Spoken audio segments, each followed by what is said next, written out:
সন্তান হারা মায়ের যে হাহাকার, যে চিৎকার, যে ক্রন্দন, এই ক্রন্দন আপনি আমি না মানতে পারি, কিন্তু যদি পৃথিবীতে আল্লাহ বলে কিছু থাকে, আল্লাহ যদি পৃথিবী বানায় থাকে, ওনার কানে এরিয়া লাগবে। এর জন্য বিএনপিকে প্রস্তুত থাকতে পারেন। ওই যে আমি ওনার পক্ষ নিয়ে নিছি, আমি ইউনূস সাহেবকে ভালোবেসে ফেলাইছি, অতএব আর আমার ওনার কোনো দোষ নাই, যে বলবে সেও মরবে, সেও এর দ্বারা ক্ষতিগ্রস্ত হবে। এত সহজ না দুনিয়াটা। এই কারণে যদি শেখ হাসিনা কয়জন শিশুকে মারছে বলেন আপনি আমাকে? যদি 10 জন শিশুকে মারে, মহা অন্যায় করছে। একজনকে মারে, মহা অন্যায় করছে। আর এখানে অলরেডি 315 জন হিসাবে আমরা পাইছি। এটা অন্যায় না?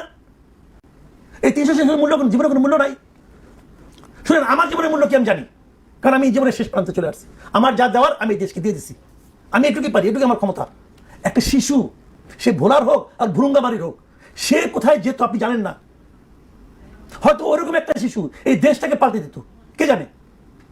এরকম একটা সম্ভাবনা জীবনে একটা না, 315টা সম্ভাবনা জীবন নষ্ট করে দিচ্ছে।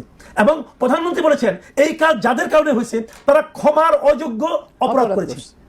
আর ওনার এই আধা উপদেশটা বলে ওদের ইন্টেনশন ছিল না, ফাইজলামি করে। আর উনি সার্টিফিকেট দিচ্ছেন ইন্টেনশন নাই।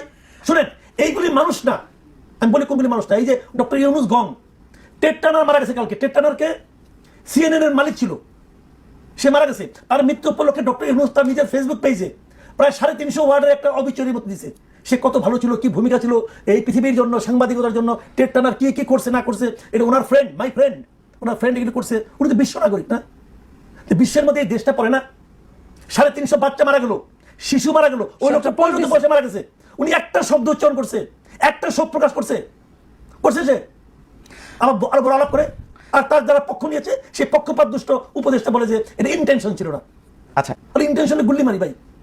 তাহলে যদি কেউ বলে, এটা যদি বিএনপি সরকার যদি অ্যাকশন না নেয়, আমি বলে রাখি যে বিএনপির এই অ্যাকশন তারা না নেয়, তাহলে এই যে 350 শিশুর মৃত্যু, এতে প্রত্যেকের অভিশাপ এই সরকারের গায়ে লাগবে। 350 অভিশাপ ওই 300 এমপিতে আপনি কুলাতে পারবেন না। এই 350 মায়ের হাহাকার এই সরকারের উপরে যা পড়বে। আপনি বলবেন যে আমি আধ্যাত্মিক কথা বলেছি, আধ্যাত্মিক কথা না। সন্তান হারা মায়ের যে হাহাকার, যে চিৎকার, যে ক্রন্দন, এই ক্রন্দন আপনি আমি না মানতে পারি, কিন্তু যদি পৃথিবীতে আল্লাহ বলে কিছু থাকে, আল্লাহ যদি পৃথিবী বানায় থাকে, ওনার কানে এরিয়া লাগবে। এর জন্য বিএনপিকে প্রস্তুত থাকতে পারেন। ওই যে আমি ওনার পক্ষ নিয়ে নিছি, আমি ইউনূস সাহেবকে ভালোবেসে ফেলাইছি, অতএব আর আমার ওনার কোনো দোষ নাই, যে বলবে সেও মরবে, সেও এর দ্বারা ক্ষতিগ্রস্ত হবে। এত সহজ না দুনিয়াটা। এই দুনিয়াতে আপনি যা করবেন তার প্রতিফল পাওয়ার জন্য পরকাল পর্যন্ত যাওয়া লাগবে না, দুনিয়াতেই হয়ে যায়। এখানে কত লোক মারা গেছে আন্দোলনে, 1-2 শিশু গুলি খেয়ে মরছে। সেটা নিয়ে সবচেয়ে বেশি আলোচনা হয়েছে না? কেন আলোচনা হয়েছে বলেন? কেন আলোচনা হয়েছে? আমি মারা গেলাম, আমার 10টা দোষ থাকতে পারে, ওই বাচ্চার কি দোষ বলেন আপনি আমাকে? সে পৃথিবীতে আসছে, সে পৃথিবীটা দেখতে পারলো না, তার তো একটা ভূমিকা থাকতো পৃথিবীর জন্য, সে দেখাতে পারলো না, তার আপনি মেরে ফেলেন। আর বলেন যে ইন্টেনশন ছিল না। এই একটা কথা বলার জন্য ওনার চাকরি যাওয়া উচিত।